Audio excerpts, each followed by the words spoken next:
اکٹھے بیٹھ کر ذکر کرنے کی ایک اور جگہ پر بھی فضیلت آئی ہے۔ رسول اللہ صلی اللہ علیہ وسلم نے فرمایا، اگر میں ایسے لوگوں کے پاس بیٹھوں جو صبح کی نماز سے لے کر طلوع آفتاب تک اللہ کا ذکر کرتے ہیں تو یہ مجھے اس بات سے زیادہ عزیز ہے کہ میں اسماعیل علیہ السلام کی اولاد میں سے 4 غلام آزاد کروں، اور اگر میں ان لوگوں کے پاس بیٹھوں جو عصر کی نماز سے لے کر غروب آفتاب تک اللہ کا ذکر کرتے ہیں تو یہ مجھے اس سے زیادہ عزیز ہے کہ میں 4 غلام آزاد کروں۔ تو اس سے پتہ چلتا ہے کہ اکیلے اکیلے ذکر کرنے کے علاوہ مل جل کر ذکر کرنا بھی باعث تسکین ہے، باعث رحمت ہے، اور انسان کے لیے ایک بہت بڑی سپورٹ بنتا ہے۔ آپ صلی اللہ علیہ وسلم نے خاص طور پر گھروں کی طرف متوجہ کرتے ہوئے فرمایا، اپنے گھروں کو قبرستان مت بناؤ،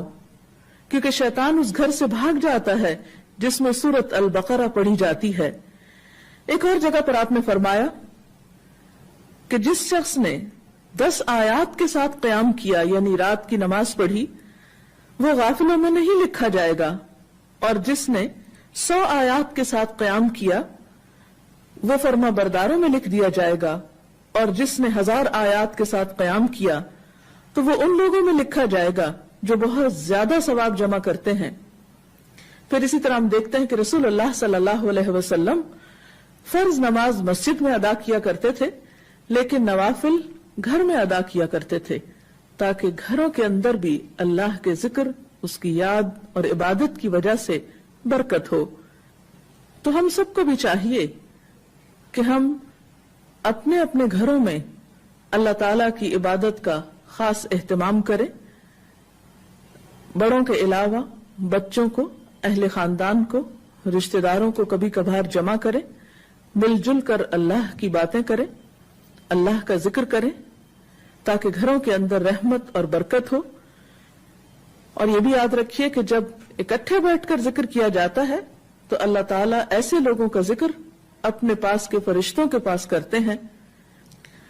انفرادی ذکر کے علاوہ گھروں کے اندر دینی مجالس ہونی چاہیے، سب اہل خانہ خود مل جل کر بیٹھ سکتے ہیں، دیگر قریبی رشتہ داروں کو بلا سکتے ہیں، ہمسایوں کو اکٹھا کر سکتے ہیں، کیونکہ قدرتی بات ہے کہ جب انسان ایک مجلس میں اکٹھے ہو کر مل جل کر کوئی کام کرتا ہے تو اس کی اپنی ہی ایک خاص رحمت اور برکت ہوتی ہے۔ تو اللہ تعالیٰ سے دعا ہے کہ وہ اپنی یاد سے ہمارے دلوں کو آباد رکھے۔ اس سلسلے میں اگر آپ کے ذہن میں کوئی سوال ہے تو آپ کر سکتے ہیں۔ ہم دیکھتے ہیں کہ خواتین کا ایک بڑا وقت گھروں پر گزرتا ہے، یا گھر کی مالک جو ہے وہ خاتون ہی شمار ہوتی ہے، تو گھروں کو آباد کرنے میں اور خاص طور پر اللہ کے ذکر سے ان کو آباد کرنے میں خواتین کا ایک بہت بڑا رول ہو سکتا ہے۔ جیسے کہ ہم دیکھتے ہیں کہ اللہ تعالیٰ خاص طور پر گھروں کا ذکر کر کے ازواج مطہرات کو متوجہ فرماتے ہیں کہ وَاذْكُرْنَ مَا يُتْلَى فِي بُيُوتِكُنَّ، اس چیز کا ذکر کرو، یعنی اس کو عام کرو جو تمہارے گھروں میں پڑھی جاتی۔ اللہ کے رسول صلی اللہ علیہ وسلم کا گھر ہے اور اس میں ایک آباد گھر ہے، رات کا ایک بڑا حصہ آپ صلی اللہ علیہ وسلم عبادت میں گزارتے ہیں، قرآن پاک کی تلاوت کرتے ہیں، جبریل امین وہاں اترتے ہیں، وہی نازل ہوتی ہے، اور لوگ آپ کے پاس سیکھنے کے لیے آتے ہیں۔ لیکن اس کے باوجود، اور جیسا کہ ہم نے ابھی دیکھا کہ آپ صلی اللہ علیہ وسلم اپنے نوافل دن کو بھی اور سنتیں وغیرہ بھی بعض اوقات گھر میں ادا کیا کرتے تھے، لیکن اس کے باوجود آپ دیکھیے کہ ازواج مطہرات کو متوجہ کیا گیا کہ تم بھی اس چیز کا ذکر کرو۔ تو اس سے پتہ چلتا ہے کہ یہ ذمہ داری یعنی صرف مردوں کی نہیں، یہ ذکر کرنا صرف مردوں کا کام نہیں، بلکہ عورتوں پر بھی ایکولی اس بات کی رسپانسبلٹی، اور خصوصاً گھروں کے اعتبار سے، کہ وہ اپنے گھر کو صرف اچھے فرنیچر سے ہی ڈیکوریٹ نہیں کریں، وہ گھر کو صرف اچھے کھانوں سے ہی معمور نہیں کریں، بلکہ اس کے برعکس جہاں دنیاوی چیزوں کا وہ خیال رکھتی ہیں وہاں وہ اس بات کا کو بھی میک شور کریں، اس بات کی بھی یقین دہانی کرائیں کہ ان کے گھر اللہ کی یاد سے آباد ہیں، کیونکہ حدیث بہت واضح ہے کہ جس گھر میں اللہ کی یاد نہیں ہے وہ گھر ایک مردہ گھر ہے، الٹا ہوا ویران گھر ہے۔